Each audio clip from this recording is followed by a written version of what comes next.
Bismillahirrahmanirrahim. Assalamualaikum warahmatullahi wabarakatuh. Innal hamdalillah nahmaduhu wa nasta'inuhu wa nastaghfiruh wa na'udzu billahi min syururi anfusina wa min sayyiati a'malina. May yahdihillahu fala mudilla lahu wa may yudlil fala hadiya lahu. Asyhadu an la ilaha illallah wahdahu la syarika lah wa asyhadu anna Muhammadan abduhu wa rasuluh la nabiyya wa la rasula ba'dah. Allahumma salli wa sallim wa barik ala nabiyyina Muhammadin wa ala alihi wa ashabihi wa man tabi'ahum bi ihsanin ila yaumil qiyamah. Amma ba'd. Ma'asyiral muslimin wa zumratal mu'minin, jamaah salat subuh yang mudah-mudahan senantiasa dirahmati Allah Subhanahu wa taala. Marilah pada kesempatan pagi hari ini kita kembali bersama-sama memanjatkan puja dan puji syukur kita kehadirat Allah Subhanahu wa taala atas nikmat-nikmat yang diberikan kepada kita semuanya. Nikmat berupa kesehatan dan kesempatan. Wabil khusus adalah nikmatul Islam wal iman. Allah Subhanahu wa taala memilih kita sebagai seorang muslim, sebagai seorang mukmin, adalah merupakan nikmat yang sangat besar. Disebutkan oleh Rasulullah sallallahu alaihi wasallam dalam sabdanya, annahu la yadkhulul jannata illa nafsu muslimah. Fi riwayatin illa nafsu mu'minah. Tidak akan masuk surga kecuali seorang muslim. Dalam sebuah riwayat disebutkan tidak akan masuk surga kecuali seorang mukmin. Oleh karena itu, marilah kita berusaha untuk senantiasa menjaga Islam dan iman kita. Dan mudah-mudahan Islam dan iman kita akan senantiasa bersama kita sampai akhir masa nanti. Salawat dan salam marilah kita haturkan kepada junjungan kita, yaitu Nabi besar Muhammad sallallahu alaihi wasallam, kepada keluarga, kepada para sahabat dan seluruh umatnya yang setia dalam menjalankan sunnah-sunnah beliau hingga hari kemudian. Jamaah sekalian yang mudah-mudahan senantiasa dirahmati Allah Subhanahu wa taala. Pada kesempatan pagi hari ini insyaallah kita akan membahas satu tema yang terkait dengan al-usul ataupun hal-hal yang pokok dan mendasar dari keyakinan-keyakinan yang disepakati oleh Ahlus Sunnah wal Jamaah.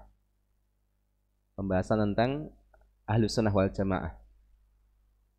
Tentunya hal ini sangat penting Bapak Ibu yang dirahmati Allah Subhanahu wa taala.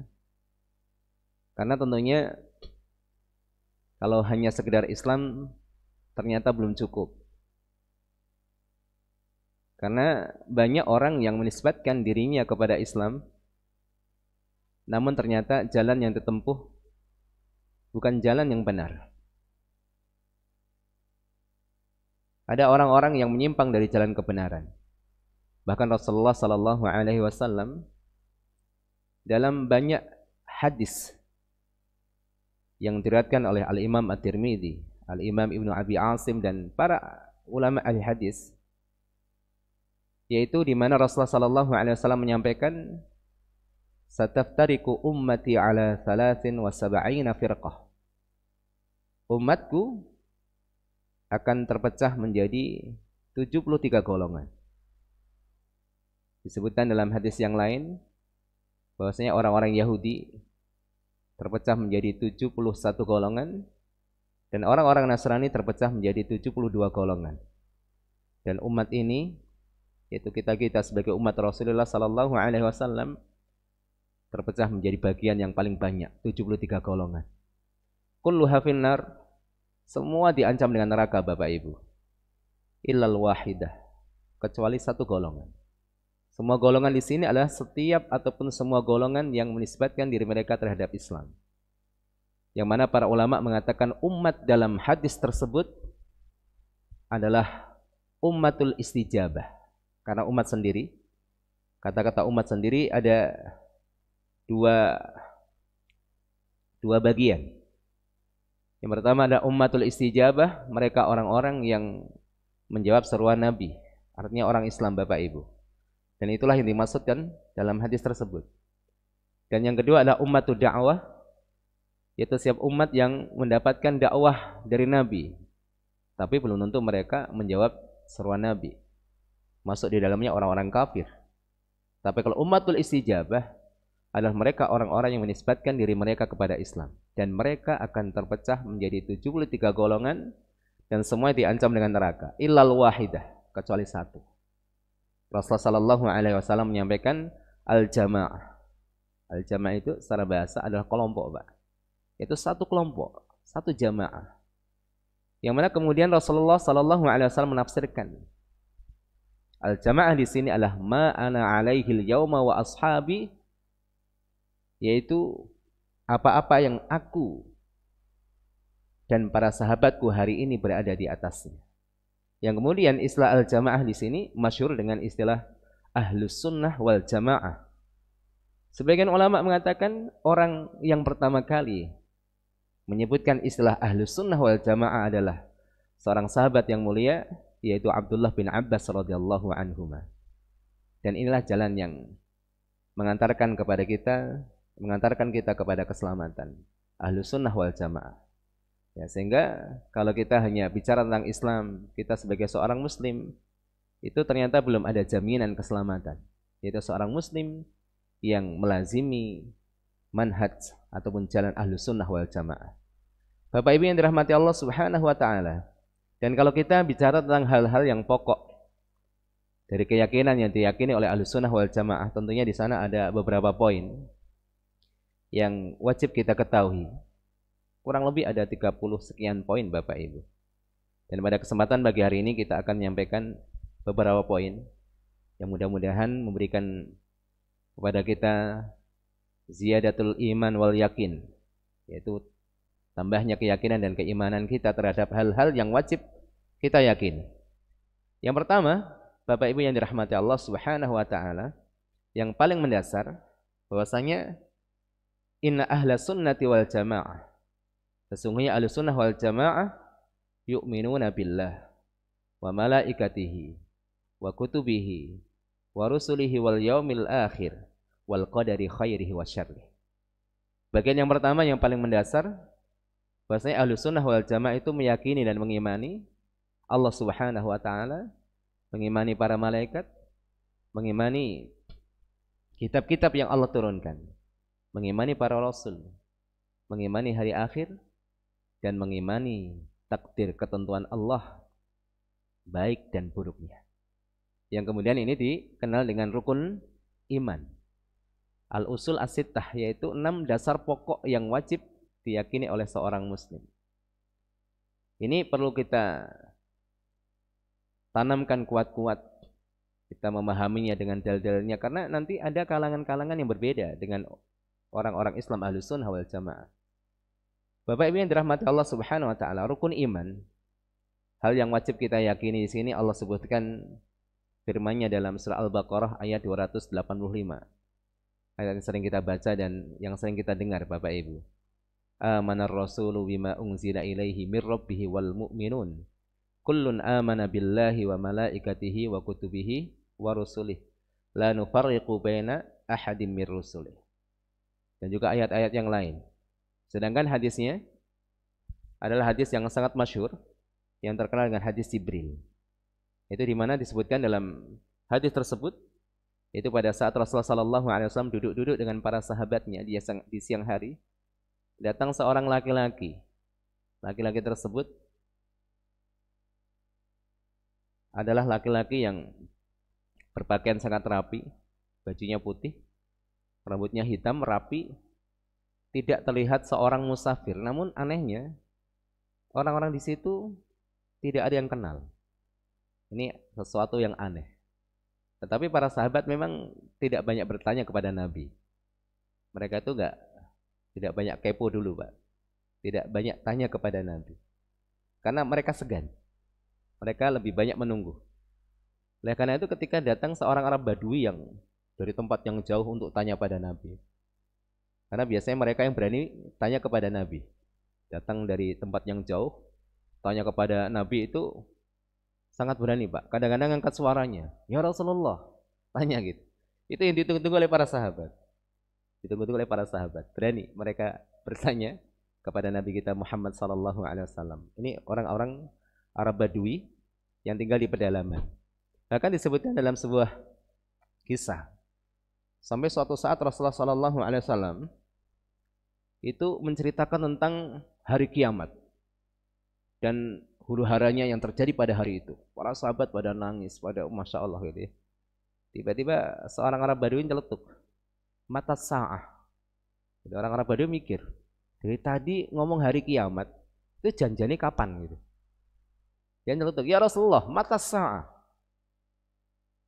Sampai para sahabat pada kaget. Ini orang nggak sopan, lagi khusuk-khusuknya cerita hari kiamat malah nanya gitu kan.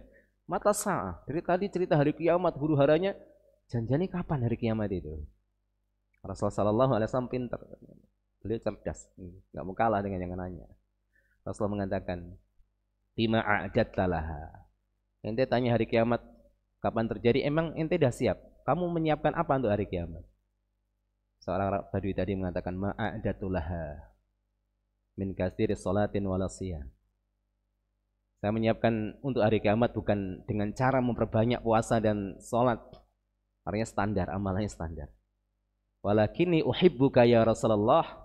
Akan tapi aku mencintaimu wahai Rasulullah. Kemudian jawaban Nabi ini menjadikan para sahabat sangat senang sekali. Rasulullah mengatakan, "Anta ma'a man ahbabta." Dalam riwayat yang lain disebutkan, "Al mar'u ma'a man ahabbah." Kamu akan bersama dengan orang yang kamu cintai. Dalam riwayat yang lain disebutkan, seseorang nanti di hari akhir akan bersama dengan orang yang dicintai. Ini yang kemudian menjadikan para sahabat senang sekali. Dan kejadian-kejadian yang lain yang kemudian para sahabat sangat senang sekali. Karena para sahabat yang dekat dengan Nabi itu sangat segan dengan Nabi, sangat segan, Pak. Banyak hadis-hadis yang kalau kita pelajari, yaitu mereka tidak mudah bertanya dengan satu peristiwa yang terjadi. Sampai pernah suatu saat Rasulullah sallallahu alaihi wasallam lupa rakaat salat. Salat zuhur atau asar, beliau salatnya 2 rakaat, Pak. Beliau habis mengimami langsung balik menghadap jamaah. Terlihat wajahnya ada asarul ghadab. Kelihatannya Rasulullah masih kelihatan aura-aura marah ini. Mungkin ada masalah dengan keluarga atau apa. Karena ini sisi manusia punya beliau. Enggak ada yang berani bertanya di situ, ada Abu Bakar dan ada Umar. Kemudian ada seorang namanya Dzul Yadain yang punya 2 tangan. Tapi disebut Dzul Yadain bukan berarti memang punya 2 tangan, karena sahabat yang lain juga punya 2 tangan. Tapi tangannya panjangnya melebihi rata-rata. "Ya Rasulullah, apakah engkau lupa atau memang sholatnya sekarang dikosor, diringkas?" Rasulullah mengatakan, "Saya enggak lupa dan sholat enggak diringkas, biasa saja." "Benar ya Rasulullah, engkau sholat 2 rakaat." Baru Rasulullah sallallahu alaihi wasallam memastikan pada sahabat yang lain, "Benarkah seperti itu?" "Benar." Akhirnya Rasulullah kembali menghadap kiblat, menambah 2 rakaat tanpa mengulang dari awal. Padahal Rasulullah sempat berbicara itu kan, tapi tidak memutus sholat ternyata. Menambah 2 rakaat, diikuti oleh para sahabat yang lain, kemudian sujud sahwi. Dan pada waktu itu beliau sujud sahwi setelah salam. Sehingga nanti para ulama ada perbedaan pendapat tentang kapan dilakukan sujud sahwi. Apakah sebelum salam atau sesudah salam. Satu riwayat dalam hadis tersebut, Rasulullah SAW sujud setelah salam. Kembali pada kisah hadis yang merupakan dasar akan rukun iman, yaitu seorang laki-laki yang berpenampilan rapi, bajunya putih bersih, rambutnya hitam, rapi, tidak terlihat seorang musafir namun tidak ada yang kenal. Bertanya tentang beberapa hal kepada Nabi Muhammad SAW, di antaranya tentang iman, Pak. Apa itu iman? Rasulullah menjawab, "Al-iman wa an tu'mina billah." Yang namanya iman yang dimaksud adalah iman kepada Allah, iman kepada malaikat, iman kepada kitab-kitab, iman kepada para rasul, iman kepada hari akhir, dan iman kepada takdir. Malaikat Jibril membenarkan, "Shadaqta, benar." Ini yang dimaksud dengan iman yang wajib kita yakin. Ini tentunya secara global Bapak Ibu. Dan nanti ada rinciannya. Kalau kita membahas tentang al-imanu billah, iman kepada Allah, tidak hanya sekedar kita percaya pada Allah. nanti mencakup tentang bagaimana kita yakin akan wujud Allah secara hakiki. Karena ada sebagian kalangan yang imannya kepada Allah itu menyimpang Bapak Ibu dan ngaku Islam. Ada sebagian kalangan mengatakan wujudnya Allah itu ya bukan wujud nyata. Karena kalau kita menetapkan Allah itu wujudnya nyata, itu sama dengan makhluk. Padahal Allah menyampaikan laisa kamitslihi syai'un wa huwas samiul basir. Tidak ada satupun yang menyerupai Allah. Allah yang maha melihat, Allah yang maha mendengar, Allah yang maha melihat. Ada sebagian kalangan yang kemudian menafikan, menihilkan akan penyerupaan kepada Allah namun kebablasan, Pak. Sampai-sampai semua segala sesuatu dinafikan pada Allah dengan alasan itu serupa dengan makhluk, sampai pada puncaknya menafikan akan wujud Allah. Wujud Allah hanya fil adhan, hanya dalam alam imajinasi manusia. Siapa di antaranya? Ibnu Sina. Seorang tokoh yang kemudian terkenal ya. Tokoh medis, tokoh kedokteran dalam Islam itu ternyata punya pemikiran yang seperti itu. Ini dipengaruhi dengan pemikiran filsafat. Maka penting sekali nanti pembahasan tentang Allah dan ilmu yang paling agung. Asyraful ilmi wal ilmu alladhi yata'allaqu billah. Ilmu yang paling mulia adalah ilmu yang terkait dengan masalah Allah. Nanti insya Allah pada poin-poin berikutnya kita membahas tentang al-asma' wa sifat, tentang asma' dan sifat Allah. Apa itu jalan ahlu sunnah dan kalangan yang menyimpang seperti apa. Sehingga betul-betul kita tuh kenal Rabb kita Bapak Ibu. Kita setiap hari rukuk dan sujud. Mudah-mudahan semakin khusyuk salat kita, semakin takut kita, semakin takwa kita kepada Allah, dengan semakin kenal kita dengan Rabb kita. Bukan hanya Allah, tetapi dengan nama-namanya yang mulia, Ar-Rahman, Ar-Rahim, Al-Malik. Kemudian konsekuensi yang kita bangun dari pengenalan kita kepada Allah Subhanahu wa taala.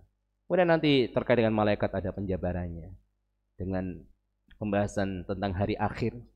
Jadi pembahasan tentang hari akhir itu dimulai dari kematian seseorang sampai nanti ada nikmat atau adab kubur. Karena ada sebagian kalangan yang menolak tentang adab dan nikmat kubur.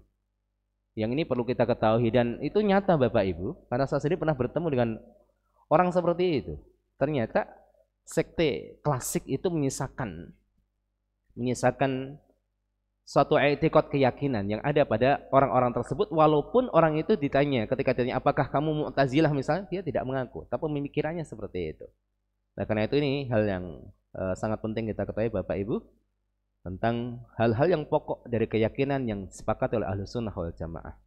Ini bagian yang pertama, yaitu bagaimana kita beriman kepada 6 hal yang pokok yang disebutkan dalam Al-Quran dan hadis Rasulullah sallallahu alaihi wasallam. Dan ini berbeda dengan beberapa kelompok yang lain seperti Syiah misalnya, rukun imannya berbeda. Ada kelompok namanya Mu'tazilah. Ini juga berbeda. Kelompok Mu'tazilah ini punya namanya Al-Usul Al-Khamsah. Pokok dasar prinsipnya itu ada 5, Pak. Nanti kita sedikit bahas ya. Jadi Al-Mu'tazilah ini satu kelompok yang disebut sebagai Al-Mu'tazilah karena dia memisahkan diri. Kata Al-Mu'tazilah ini kan asal pokoknya al-uzlah awil i'tizal. Dia memisahkan diri, Pak. Sejarahnya, dulu pada zaman tabi'in adalah generasi di mana mereka berjumpa dengan para sahabat, namun tidak berjumpa dengan Rasul. Ini tabi'in. Kemudian ada tabi'in. Kalau kita sudah jauh banget, tabi' sudah berapa kali. Yang mana mereka mendapatkan rekomendasi dari Rasulullah sallallahu alaihi wasallam sebagai generasi karena dekat dengan masa Nabi. Semakin ke sini banyak syubhat kan gitu kan. Jadi masalah, Pak. Soalnya kalau nggak banyak masalah itu bahasan Islam tuh simpel kan gitu kan. Jadi banyak masalah. Bahkan terkait dengan Ahlus Sunnah pun, kalau kita bahas tentang Ahlus Sunnah tuh nggak lepas dari PR. Kenapa? Karena semua kalangan mengklaim dirinya Ahlus Sunnah, ini jadi masalah. Yang aman malah Syiah. Kenapa aman? Karena dia nggak ngaku Ahlus Sunnah, Pak. Aman itu. Kalau Bapak Ibu tanya orang Ahlus Sunnah, enggak, saya Muslim. Ini bahaya ini. Di desa kamu Ahlus Sunnah enggak, saya Muslim, ini bahaya ini. Biasanya orang Syiah itu enggak ngaku dia. Maka Ibnu Sirin dan para ulama yang lain ketika mereka mengatakan ketika disebut Ahlus Sunnah otomatis lawannya adalah Syiah. Maka orang Syiah enggak pernah ngaku sebagai Ahlus Sunnah. Jadi PR adalah para Muslim yang lain itu tidak jarang setiap orang, setiap kelompok mengaku dirinya Ahlus Sunnah. Sehingga menafikan ke Ahlus Sunnahan orang lain ini jadi masalah. Apalagi serampangan. Yang sunnah kita, yang sunnah masjid kita. Yang masjid itu belum sunnah. Kelompok lain belum sunnah, jadi masalah. Kalau ini serampangan, Pak. Akhirnya mudah-mudah mengeluarkan orang dari lingkaran Ahlus Sunnah. Ini bahaya. Kalau betul-betul memang seseorang itu melakukan kebid'ahan, menyebarkannya, ya, nanti juga lihat ya, dari faktor yang lain. Tapi masalahnya ketika ahlu sunnah dan tidak ahlu sunnah itu standarnya adalah sesuatu yang masih khilafiyah, ini jadi masalah, Pak. Jadi masalah besar. Sesuatu yang masih khilafiyah dalam masalah fikih yang sangat luas, seluas samudra. Kalau kita tuh mengkaji fikih, baru kajian fikih madhab saja itu Masya Allah, belum perbandingan madhab yang luar biasa. Itu kemudian dijadikan standar orang itu ahlu sunnah atau tidak, itu jadi masalah nantinya. Ini jadi masalah. Makanya ini masih menyelesaikan PR. Artinya ahlu sunnah wal jamaah adalah sebuah jalan metodologi, di mana siapapun orangnya yang melazimi komitmen di atas jalan tersebut, maka dia berhak disebut sebagai ahlu sunnah. Dan ke ahlu sunnahan seseorang itu beda-beda, Pak, kadarnya. Makanya Syekhul Islam Ibnu Taimiyah itu memiliki paham tentang asma dan sifat Allah berbeda dengan kelompok Al-Asy'ariyah. Tapi beliau ketika ditanya Al-Asy'ariyah ini, Asy'ariyah, apakah ahlu sunnah? Dalam banyak kitabnya beliau mengatakan secara umum ahlu sunnah, karena metodologinya ahlu sunnah. Namun berbeda dalam memahami asma dan sifat Allah Subhanahu wa ta'ala. Tapi memang pembahasan ahlu sunnah wal jamaah ini perlu pembahasan yang mendalam, tentunya tidak mungkin hanya 1-2 bagian yang kita pelajari.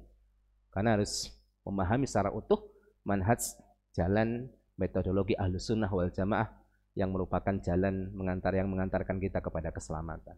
Bapak Ibu yang dirahmati Allah Subhanahu wa ta'ala. Jadi kelompok Mu'tazilah ini awalnya adalah pada masa tabi'in, ada seorang Imam Al-Hasan Al-Basri rahimallahu ta'ala. Punya murid yang banyak, punya majlis ta'lim, punya halaqah. Suatu saat datang seseorang yang bertanya kepada beliau tentang status pelaku dosa besar. Ini juga penting, sebuah keyakinan. Ustaz, kalau orang melakukan dosa besar, itu statusnya apa sih? Di dunia bagaimana? Apa dia kafir atau tidak? Kalau di akhirat nanti bagaimana? Ini penting, Mbak. Kenapa? Karena ada kelompok yang ekstrem dalam pengafiran. Kenapa itu terjadi? Karena tidak paham bagaimana sih status orang melakukan dosa kecil, dosa besar, dosa kekufuran. Itu ada penjelasannya. Kemudian Imam Hasan Al-Basri menjelaskan tentang akidah Ahlussunnah, ditolak oleh muridnya sendiri namanya Wasil bin Atha. Oh, enggak seperti ini. Akhirnya dia nyari tiang yang lain di masjid itu. Akhirnya buat halaqah sendiri, diikuti beberapa orang. Itulah awalnya muncul kelompok sekte namanya Mu'tazilah.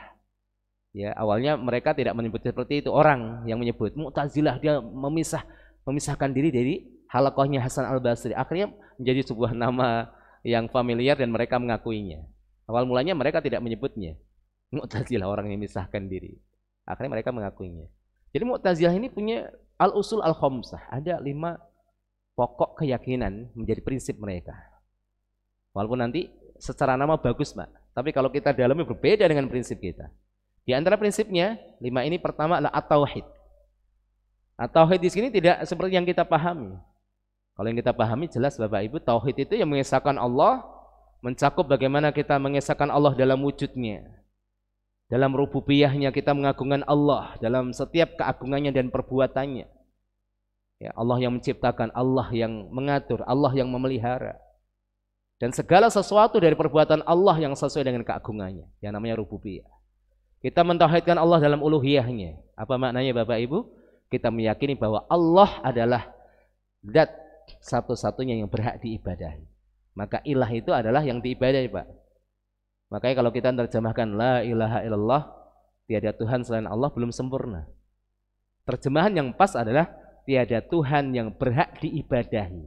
Karena setiap yang diibadahi dalam bahasa Arab itu namanya ilah, Pak. Ini botol air minum kalau disembah namanya ilah. Kalau tiada Tuhan selain Allah, tiada yang disembah kecuali Allah, berarti setiap yang disembah itu Allah. Berarti maknanya kurang pas. Maka la ilaha illallah, tiada Tuhan atau tiada ilah yang berhak diibadahi. Karena yang berhak diibadahi hanya Allah. Pada zaman Nabi banyak itu berhala-berhala, itu ilah tuh, Pak. Nama disebut dalam Al-Quran alihah, Tuhan-Tuhan. Maka la ilaha, tiada Tuhan, di sana ada kalimat yang tidak disebutkan, yang maknanya adalah la ma'buda bihaqqin. Tiada Tuhan atau ilah yang berhak diibadahi kecuali Allah Subhanahu wa taala. Kita mengesahkan Allah dalam ubudiyahnya. Yang ketiga atau yang keempat ya, mengesahkan Allah dalam asma dan sifat. Ini perlu penjabaran bagaimana kita mengesahkan Allah, menetapkan pada Allah nama-nama yang mulia, sifat-sifat yang utama. Nanti pembahasannya ada kaidah-kaidah yang terkait dengan hal ini. Ya, sedangkan tauhid menurut Mu'tazilah beda, Pak.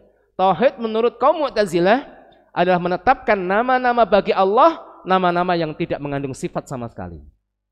Kok aneh Ustaz? Memang aneh gitu. Jadi kalau kita merasa aneh dengan pemahaman orang yang menyimpang, ya berarti kita masih sehat, Pak. Jadi menurut mereka Ar-Rahman, Ar-Rahim satu nama bagi Allah namun tidak mengandung sifat. Sedangkan kita meyakini setiap nama Allah itu mengandung sifat. Inilah bedanya nama Allah dengan nama makhluk. Nama Allah itu, setiap nama Allah pasti mengandung sifat, Pak. Tidak ada nama Allah tidak ada sifatnya, enggak ada. Ar-Rahman berarti ada sifat di situ rahmah, sifat kasih sayang. Al-Qawi yang maha kuat berarti sifat Allah kuat. Al-Alim yang maha berilmu, sifat Allah ilmu, kan seperti itu. Tapi orang-orang Mu'tazilah menetapkan nama-nama Allah tanpa sifat. Ya, walaupun mereka masih agak mending ya daripada kelompok Jahmiyah, Bapak Ibu. Kelompok Jahmiyah ini menafikan secara totalitas. Nama dan sifat Allah ditolak secara totalitas. Karena kapan seseorang menetapkan nama dan sifat Allah, sama saja menyamakan Allah dengan hambanya. Maka tadi ada kelompok yang menihilkan akan Allah secara berlebihan, ada juga orang yang menetapkan Allah secara berlebihan. Itu kelompok-kelompok Mujassimah yang menyamakan Allah dengan makhluknya, walaupun nanti juga pembahasan tentang Mujassimah ini juga perlu dirinci ya. Baik, barakallahu fikum. Ada kelompok-kelompok yang menihilkan akan Allah secara totalitas. Enggak boleh menetapkan sifat bagi Allah. Bahkan asma'nya ditolak orang-orang Jahmiyah. Padahal kita sesama makhluk di sini Bapak Ibu bisa membedakan antara satu dengan yang lain dengan sifat. Si fulan tinggi, si fulan pendek, si fulan putih, si fulan sawo matang, ya, si fulan gemuk atau kurus itu dengan sifat. Maka untuk membedakan khalik dan makhluk dengan sifat. Oleh karena itu orang-orang yang mendalami tentang hal ini sampai pada puncaknya menafikan seluruh akan Allah Subhanahu wa taala, sampai puncaknya akan memiliki keyakinan wahdatul wujud. Manunggaling kawula marang Gusti itu. Ini awalnya seperti ini, Pak. Tidak bisa membedakan antara dirinya dan Allah Subhanahu wa taala. Tapi barakallahu fikum Bapak Ibu yang dirahmati Allah Subhanahu wa taala. Kemudian orang-orang Mu'tazilah punya keyakinan namanya al-adl, keadilan. Tapi bukan keadilan yang kita maksud. Keadilan di sini adalah penafian mereka terhadap takdir. Nanti ada pembahasan secara rincian, ini sedikit saja. Beberapa kalangan di antara Mu'tazilah yang menyelisihi prinsip yang diyakini Ahlussunnah wal Jamaah. Keadilan menurut versi Mu'tazilah itu beda dengan kita, Pak. Kalau adil menurut kita kan ya memberikan setiap orang haknya. Yang besar ya diberikan yang besar, kalau haknya memang besar itu adil. Tapi adil di sini adalah orang-orang Mu'tazilah menolak adanya takdir pada perbuatan manusia. Jadi Allah tuh nggak ngerti apa yang dilakukan oleh hamba, kecuali sudah terjadi, Pak. Yang ini pemikiran diadopsi oleh orang-orang Syiah. Padahal kita yakini sebagai Ahlussunnah wal Jamaah, Allah zat yang maha alim, mengetahui apa-apa yang sudah terjadi, apa-apa yang sedang terjadi, apa-apa yang akan terjadi.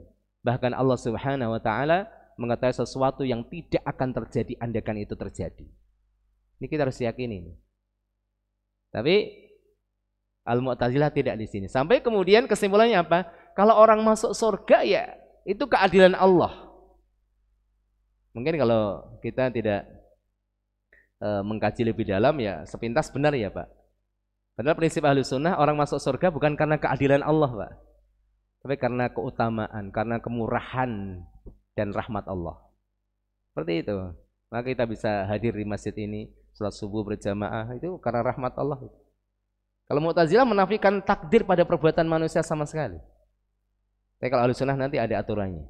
Takdir itu betul-betul ada pada kita, walaupun takdir Allah bukan memaksa, Pak.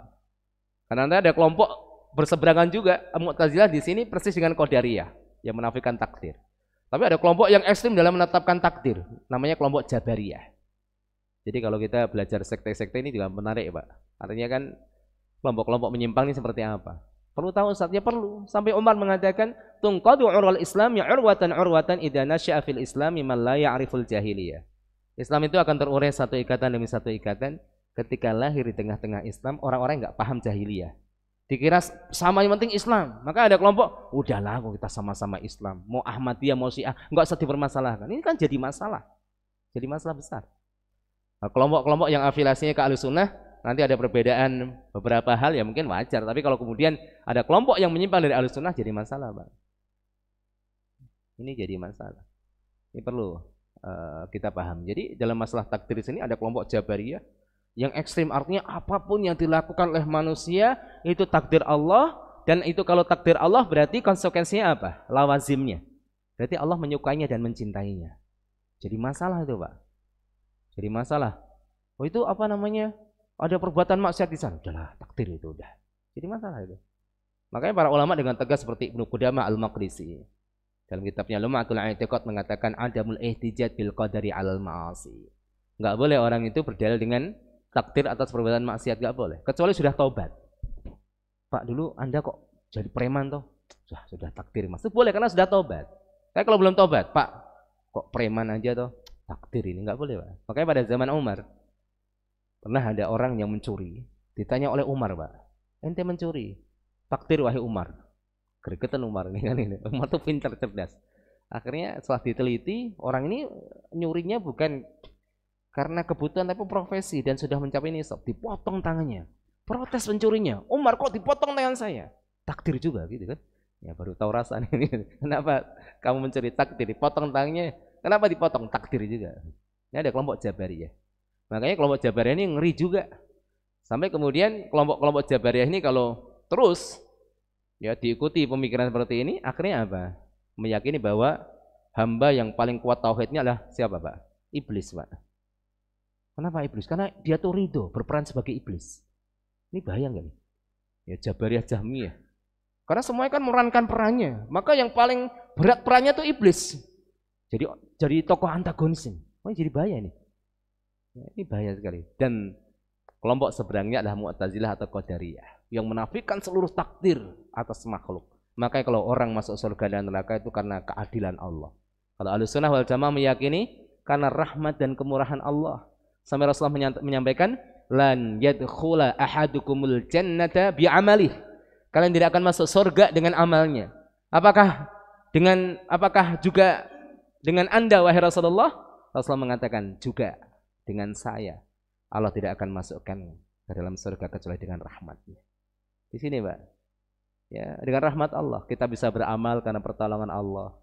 Masuk surga diterima amal kita dengan rahmat Allah, Masya Allah. Maka kita tidak pernah luput untuk senantiasa minta tolong kepada Allah. Iyyaka na'budu wa iyyaka nasta'in. Sehingga kalau terwujud suatu amal saleh kita enggak ujub. Tuh kan? Saya rajin salat di sini yang paling rajin saya. Ini merusak. Kenapa, Pak?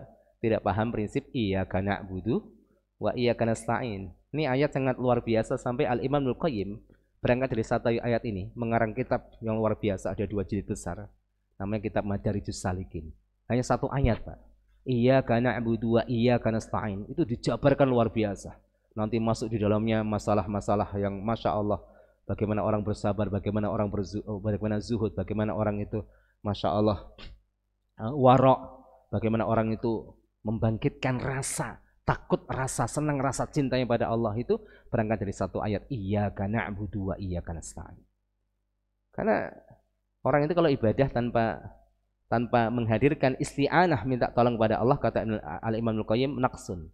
Al-ibadatu bila isti'anati naqsun. Ibadah tanpa ada permohonan pertolongan pada Allah ada ibadah yang cacat. Kenapa, Pak? Karena nilai seseorang itu bukan berarti dia tenggelam dalam samudera ketaatan. Tapi nilai seseorang adalah ketika dia sadar akan karunia Allah. Ketika dia beramal, dia yakin itu adalah pertolongan dari Allah sehingga dia tidak ujub. Barakallahu fikum, Bapak Ibu yang dirahmati Allah Subhanahu wa taala. Keyakinan orang-orang Mu'tazilah, keadilan. Dan ada bagian yang lain seperti keyakinan mereka al-mangzilah bainal mangzilatain. Ini satu prinsip mereka terkait dengan orang yang melakukan dosa besar. Bapak Ibu yang dirahmati Allah Subhanahu wa taala. Mereka meyakini kalau orang yang melakukan dosa besar itu tidak mukmin, tidak kafir. Di dunia, Pak. Mukmin enggak, kafir enggak. Maka di sini penting kita memahami. Orang yang melakukan dosa besar yang tidak sampai derajat kekufuran ya, Pak.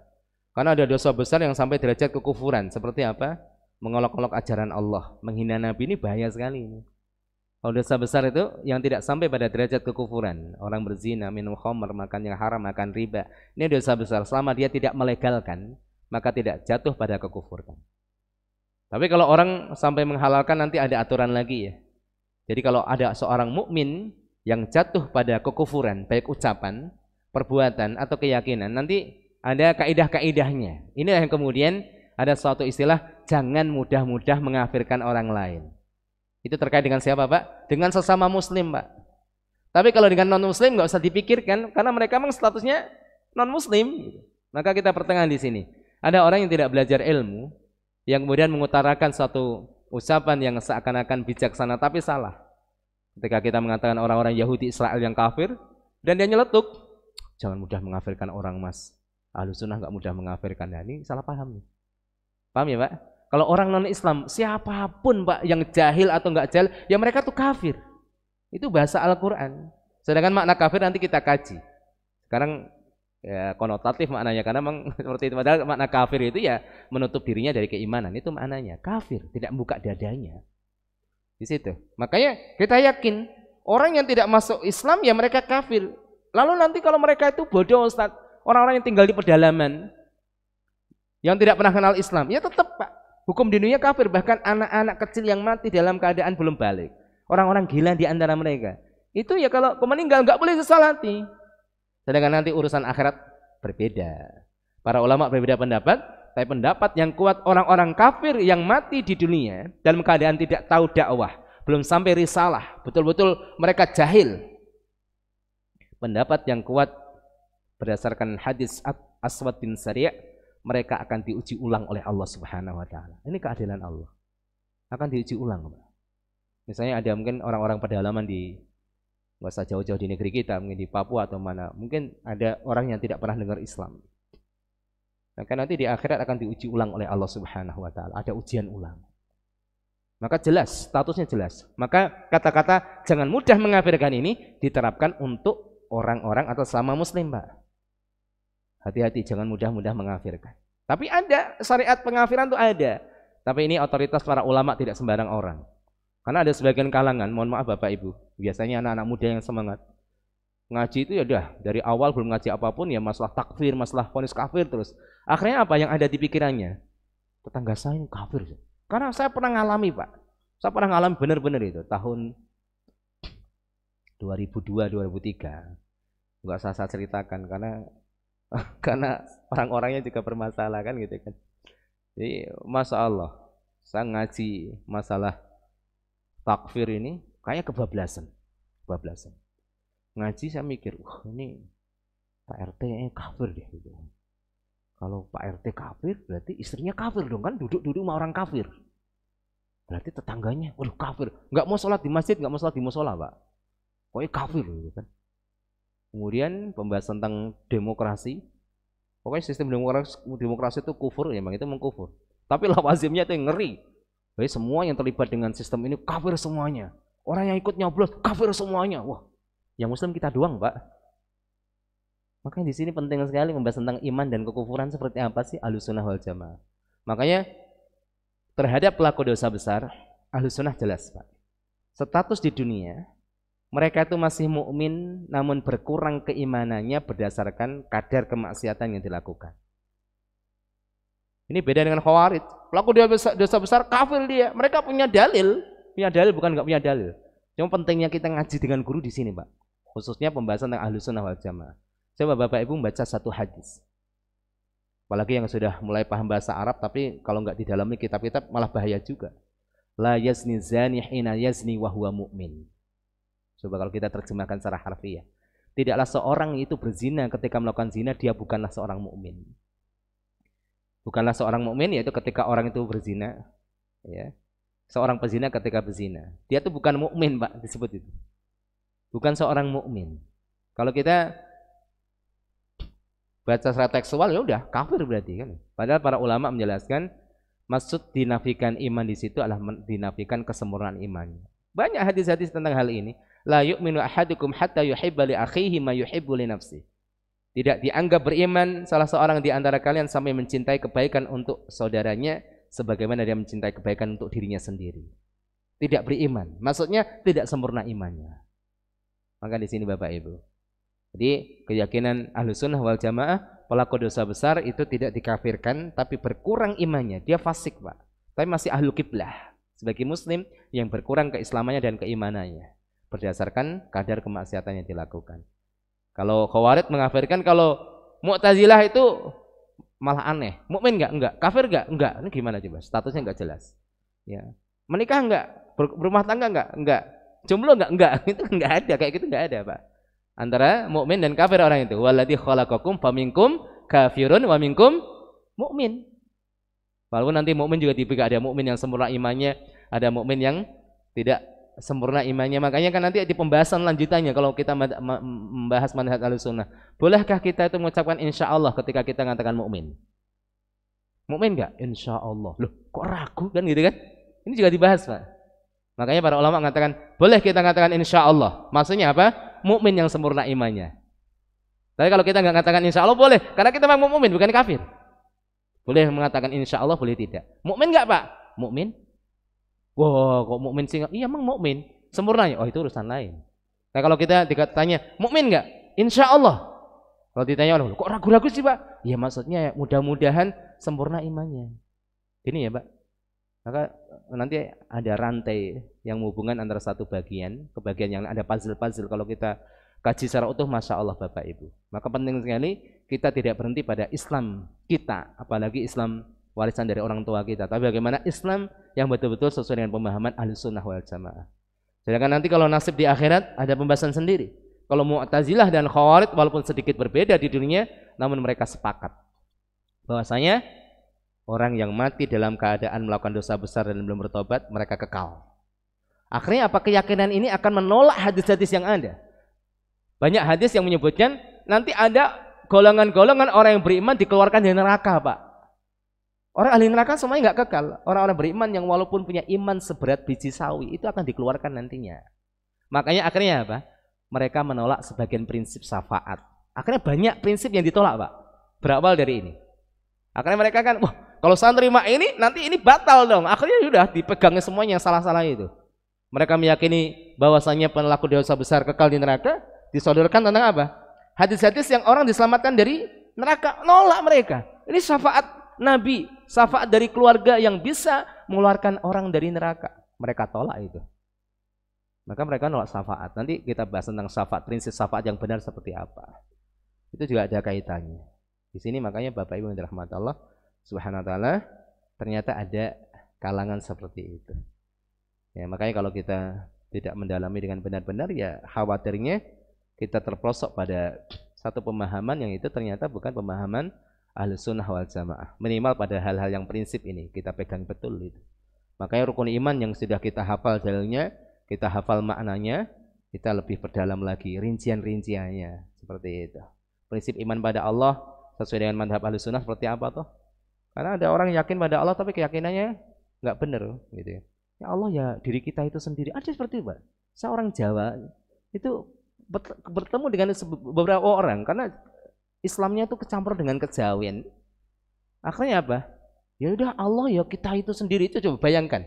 Apakah dia yakin dengan Allah? Allah yakin adanya Allah, tapi keyakinan terhadap Allah itu keliru gitu loh. Jadi masalah. Masa Allah kita sendiri. Itu.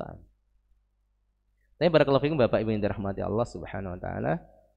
Jadi ini pembahasan yang sangat penting yang harus kita pahami. Bapak Ibu yang dirahmati, saya kira mungkin kita cukupkan ya pembahasan pada pagi hari ini. Satu poin sebenarnya banyak dalam kitab yang saya sampaikan pada pengurus kemarin, itu kitab Dirasah Manhajiyah Haula Manhaji Ahlussunnah wal Jamaah fil Aqidati wal Ibadati was Suluk. Itu tidak hanya membahas usul sih, satu kitab utuh. Satu subtemanya adalah al-usul, hal yang pokok. Itu baru satu subtemanya yang menyebutkan kurang lebih 35 bagian hal yang pokok yang diyakini oleh Ahlussunnah wal Jamaah. Saya kira cukup Bapak Ibu yang dirahmati Allah, mudah-mudahan memberikan kepada kita bagian ilmu yang bermanfaat dan menambah untuk kita semuanya amal-amal kebaikan, amal-amal kebaikan di dunia wal akhirah. Baik, sebelum kita tutup mungkin kalau ada tanya jawab kita buka. Mana dulu? Sana di sini dulu. Fadal. Ya. Waalaikumsalam warahmatullahi wabarakatuh. Ya.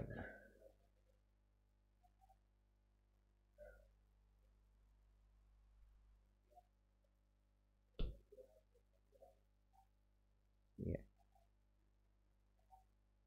Ya, baik, baik.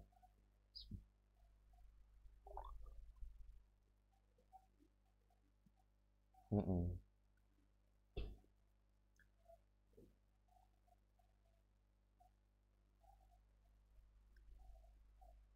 Iya,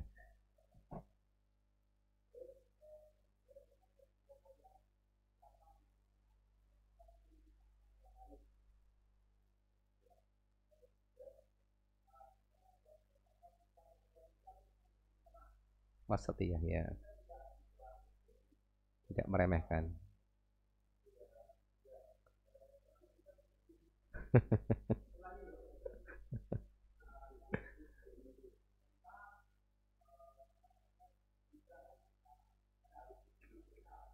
Undangan apa, Pak?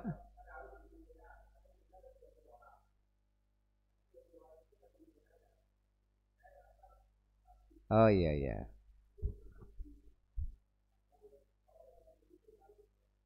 Mm-mm. Iya. Mm. Assalamualaikum warahmatullahi wabarakatuh. Baik, nanti dibantu untuk ini mengingat-ingat ya, Pak. Ada 4. Yang pertama kalau tidak salah adalah kelompok-kelompok 73 kelompok ya, Pak. Betul.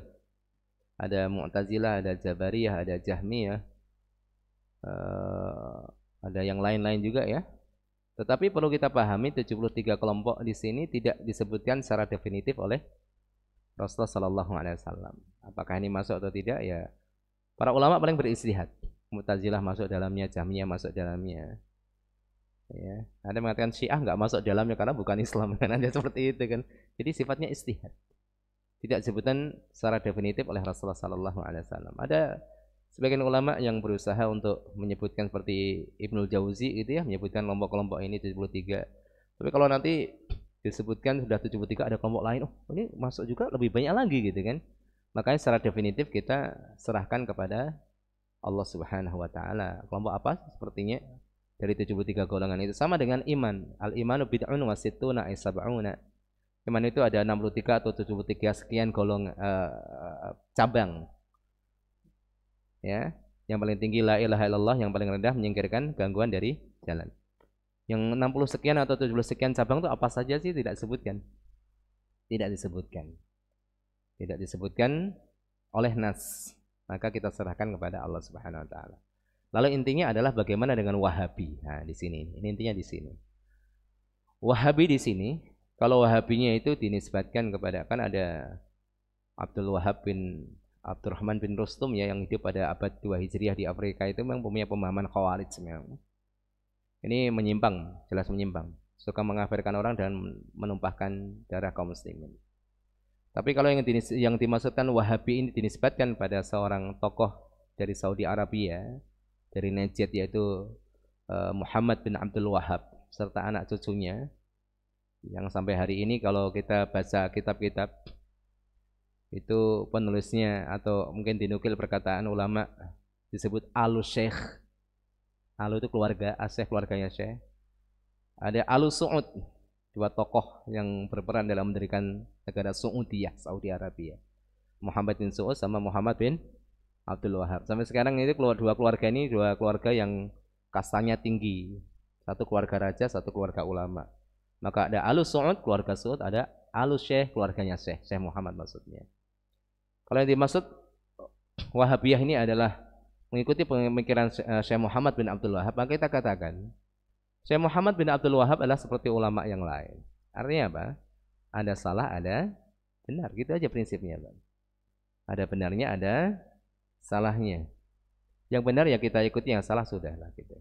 Walaupun memang tidak dipungkiri kalau kita mengkaji lebih kritis terhadap beberapa karangan beliau dan anak cucunya ya ada beberapa hal yang tidak lepas dari kritikan para ulama memang.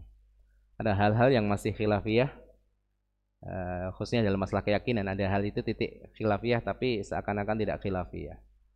Intinya secara simpel, kita menyikapi Wahabiyah tidak usah Wahabi ya, tidak usah berlebihan seperti nanti orang-orang Syiah itu menghantam ahlu sunnah itu dengan dengan slogan Wahabi. Ini jadi masalah kalau kita latah. Tapi bukan berarti kita membela Wahabi, yaitu orang-orang yang mengikuti pemikiran Syekh Muhammad secara totalitas. Karena ada sebagian kalangan ketika Syekh Muhammad itu dikritik itu marah luar biasa, Pak. Dan saya pernah merasakan seperti itu. Jadi Syekh Muhammad bin Abdul Wahab dan anak cucunya itu adalah a'immatud dakwah, para imam, para dai, para ulama yang orang-orang mengkritiknya atau memusuhinya itu disebut a'da'ut tauhid, musuh-musuh tauhid. Ini jadi masalah juga. Saya pernah merasakan karena saya mengkaji cukup banyak tentang kitab-kitab sebut kitab Wahabi ya, Syekh Muhammad dan anak cucu. Walaupun nanti dalam masalah takfir saja, masalah vonis kafir, nanti anak cucunya juga ada dua madrasah. Antara Syekh Ishaq dengan Syekh Abdul Latif juga berbeda. Syekh Ishaq mengatakan syirik akbar itu tidak dimaafkan walaupun dia bodoh. Jadi masalah udur. Jadi orang itu dikasih maaf karena bodoh enggak. Kalau orang yang melakukan syirik akbar ya dia kafir musyrik, mau bodoh apa enggak. Yang penting sampai Al-Quran kepadanya itu udah bulughul hujjah, sudah sampai hujjah. Enggak usah dibahas dia itu paham atau tidak. Tapi kalau Syekh Abdul Latif beda lagi. Maka di sini, Pak. Maka pertengahan ya, Pak. Wahabi kita enggak perlu mendefinisikan masuk golongan ini atau tidak. Tapi kalau Wahabi di sini dinisbatkan pada pemikiran Syekh Muhammad bin Abdul Wahab, kita katakan Syekh Muhammad bin Abdul Wahab adalah ulama kekinian. Sudah meninggal tentunya. Bukan ulama salaf. Bisa salah, bisa benar. Yang enggak salah siapa? Muhammad Rasulullah sallallahu alaihi wasallam. Makanya kalau orang mengkritik secara ilmiah ya kita terima. Oh dulu Syekh Muhammad bin Abdul Wahab salah dalam hal ini. Oh dalam kitab ini beliau kalamnya perkataannya mutanakid, kontradiktif dengan perkataan yang lain. Enggak masalah, itu biasa. Kritikan kita seperti itu biasa. Tapi juga jangan sampai kita latah malah kita terjebak dalam strategi musuh. Karena orang-orang Syiah itu kalau menghantam musuhnya pakai apa?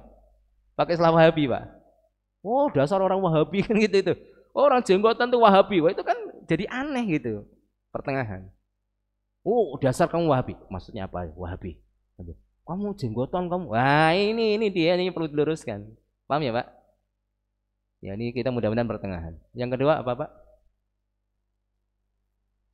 Masalah pertengahan ya. Iya, betul. Pertengahan atau al-wasatiyah merupakan prinsip Ahlussunnah wal Jamaah.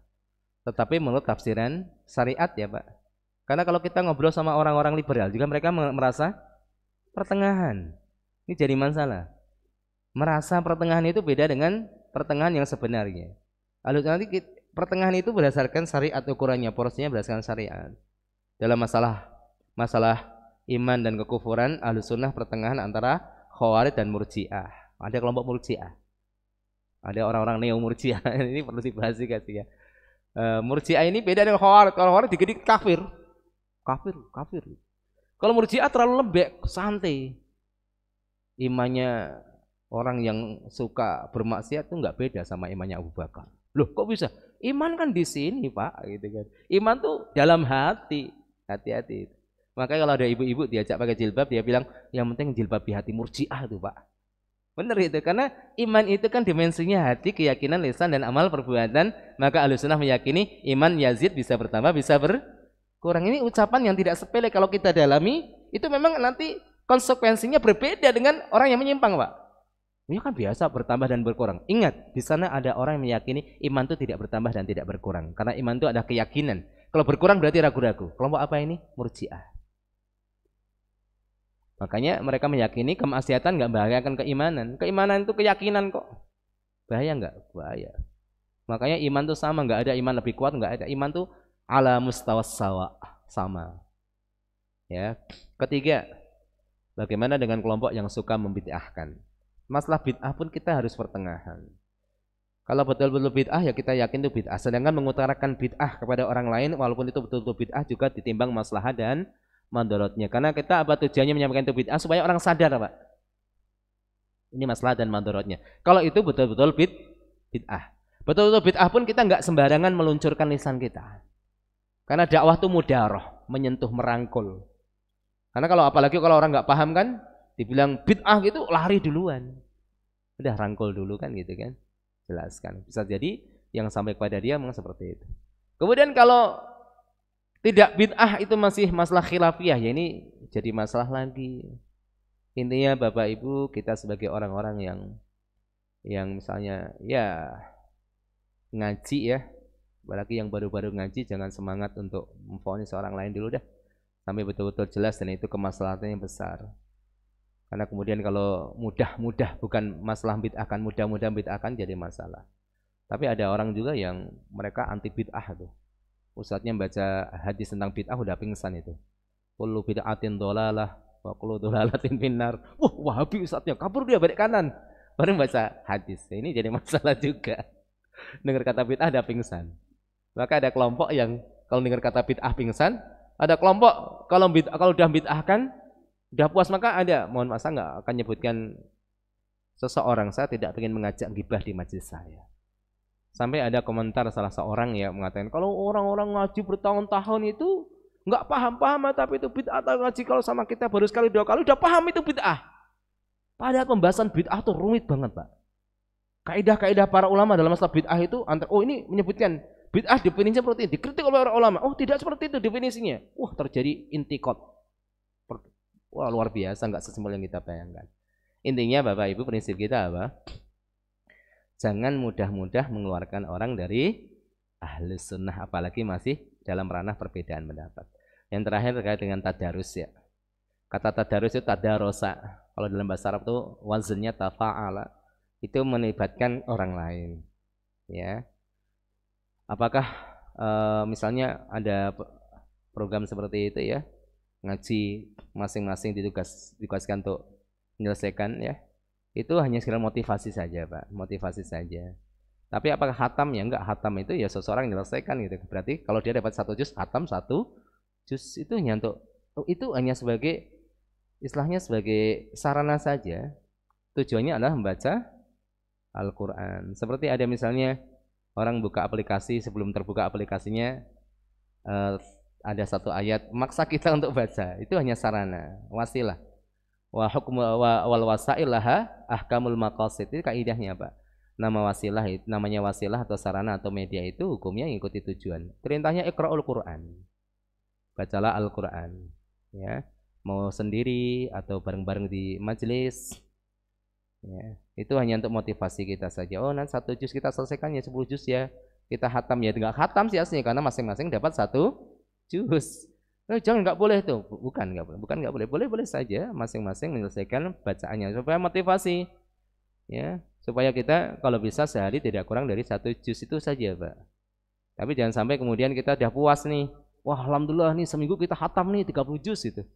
Dapat bagian berapa? Saya sih dapat bagian 1 juz, belum khatam Mas, sampai dapat 1 juz. Tapi mudah-mudahan bulan depan atau bulan depan 1 juz lagi, akhirnya setahun 12 juz, alhamdulillah, daripada enggak kan, Pak. Tapi tidak disebut sebagai khataman.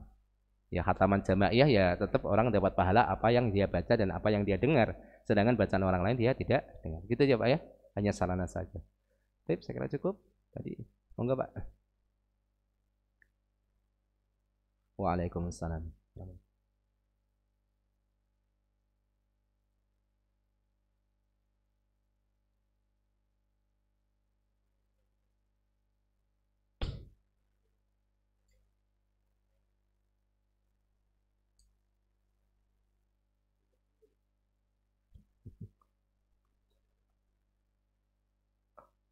Iya, iya. Ya ini tadi yang jadi jadi masalah. Ya, pembahasan Ahlussunnah masih menyelesaikan PR ya tadi, Pak. Perbedaan antara satu dengan yang lain ketika didasarkan pada hal-hal yang tidak prinsipil ya. Yang itu sebagai standar orang itu Ahlussunnah atau tidak itu jadi masalah. Mohon maaf ini misalnya sedikit contoh saja. Masalah yang nampak, masalah orang itu mengangkat kain lebih mata kaki atau tidak. Ya, kalau saya lebih nyaman di atas mata kaki lah walaupun sedikit gitu. Itu pembahasan yang sudah dibahas oleh para ulama. Kalau kita sampaikan satu disiplin ilmu namanya ilmu ushul fiqh, Pak. Ilmu ushul fikih di antara bagian temanya membahas tentang masalah mutlak dan muqayyad. Mutlak itu sesuatu yang terlepas, muqayyad sesuatu yang terikat. Maksudnya ada dalil yang bicara secara lepasan, nggak ada disebutkan kriteria seperti apa.